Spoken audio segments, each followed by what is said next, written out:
आलोच्य चलिए प्रश्न को पढ़ते हैं। दिए गए परिपथ में जब धारा विरामावस्था में पहुंच जाती है तो धारिता C के संधारित्र पर आवेश का मान होगा हमें बताना है। विकल्प हमें दे रखा है A, B, C और D। बताने में से कौन सा विकल्प सही है। तब इस प्रश्न को समझने के लिए सबसे पहले हम प्रश्न की मुख्य अवधारणा को समझेंगे। तो सबसे पहले हम देखते हैं मुख्य अवधारणा। मुख्य अवधारणा में हम क्या देखेंगे। मुख्य अवधारणा में हम देखेंगे कि अगर किसी भी संधारित्र को, यहाँ पे हम लिखते हैं अगर किसी भी संधारित्र को हम क्या करते हैं, आवेशित करते हैं, तो यहाँ पे हम लिखेंगे कि यहाँ पे जैसा प्रश्न में दे रखा है कि स्थिर अवस्था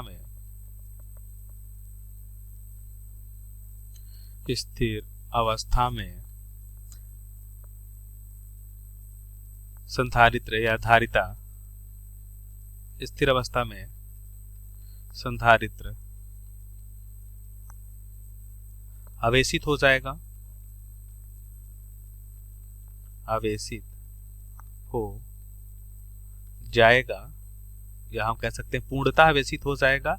अब ये परिपथ में हम जो देखते हैं विभव जो होगा, अब जो यहाँ पे मान लेते हैं जो विभव है वो अगर पूर्णतः आवेशित हो गया तो यहाँ पे हम देखेंगे कि विभवांतर शून्य हो जाएगा और धारा इस पे शून्य हो जाएगी।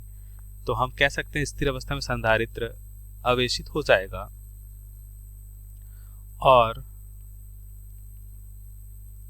यह खुले परिपथ की तरह कार्य करेगा, और यह खुले परिपथ की तरह कार्य करेगा। ऐसा क्यों करेगा यह भी हमने समझ लिया। अब प्रश्नानुसार उत्तर को समझ लेते हैं। तो अब ध्यान से देखिए, अगर ये खुले परिपथ की तरह कार्य करेगा तो हम यहाँ पे देख सकते हैं, हमें यहाँ पे दे रखा है एक बैटरी है और जिसका विद्युत वाहक बल E है और इसके साथ R, R1 और R2 प्रतिरोध लगे हुए हैं। ये हो जाएगा R।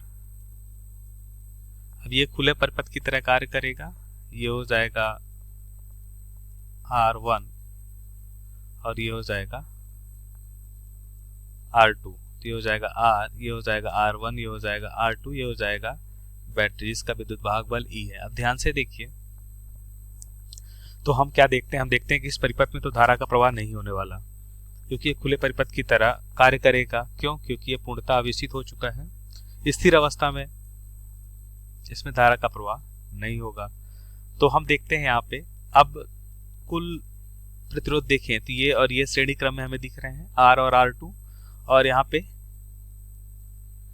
इससे बहने वाली धारा हम निकाल सकते हैं। इससे बहने वाली धारा I बराबर क्या हो जाएगा, E बटा R इक्विवेलेंट हो जाएगा, मतलब तुल्य धारा। तुल्य धारा क्या हो जाएगी, तो तुल्य धारा हो जाएगी, यहाँ पे लिख सकते हैं R प्लस R2। तुल्य धारा क्या हो जाएगी, R प्लस R2 हो जाएगी। तो यहां से हम लिख सकते हैं,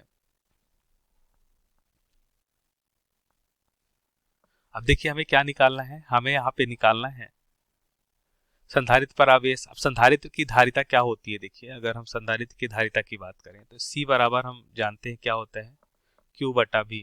तो आवेश Q बराबर क्या हो जाएगा, C इंटू V हो जाएगा। मतलब हमें संधारित्र पे विभव निकालना है, तो A और B बिंदु पे जो विभव होगा वही विभव यहाँ पे भी होगा। तो हम यहाँ पे कह सकते हैं कि विभव कैसे निकालेंगे A और B पे। तो हमें पता है इसमें बहने वाली धारा क्या है, I है। इसमें तो धारा का प्रवाह नहीं हो रहा है, तो इसमें बहने वाली धारा I है। कुछ इस तरह से धारा का प्रवाह होगा। तो हम निकाल सकते हैं कि AB में बहने वाली धारा और AB का प्रतिरोध। तो क्या हो जाएगा, AB में बहने वाली धारा E बटा R प्लस R2 और इसका प्रतिरोध क्या हो जाएगा, इंटू R2। तो ये विभव हो जाएगा, वही विभव इस संधारित्र के मध्य होगा। तो इस तरह से हम लिख सकते हैं कि इस पे जो आवेश होगा वो क्या हो जाएगा, तो संधारित्र पे आवेश Q बराबर हम देखते हैं C इंटू क्या हो जाएगा, A और B के मध्य जो विभव वही विभव संधारित्र के मध्य होगा, और यह हो जाएगा E बटा R plus R2 into R2। यह हो जाएगा।